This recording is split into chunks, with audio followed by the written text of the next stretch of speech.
இக்ஷ்வாகு வம்சத்துல பிறந்தவன். ராமன்னு பேரு. இக்ஷ்வாகு வம்ச பிரவஹ ராமோ நாம ஜனேசுதா. ராமன்னு திருநாமத்தை உடையவன். அப்படிப்பட்டவன் இருக்கா? அப்படி ஜனங்களால் ராமன்னு கூப்பிடப்படக்கூடியவன். அவன் தர்மிஷ்ட உடையவன். இப்படி வரிசையா ஆரம்பிச்சு 61 குணங்களை சொல்றாராம்.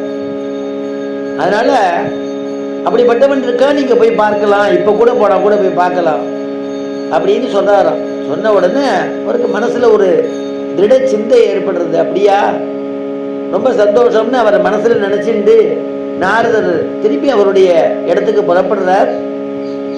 புறப்பட்ட உடனே அங்கேருந்து கிளம்பி வால்மீகி அவருக்கு ஒரு பரத்வாஜன்கிற ஒரு சிஷ்யன், இந்த பரத்வாஜனோட கூட கிளம்புற 2 பேரும் கிளம்பி அங்க இருக்கக்கூடிய தமசா நதின்னு ஒரு நதி ஓடுறது.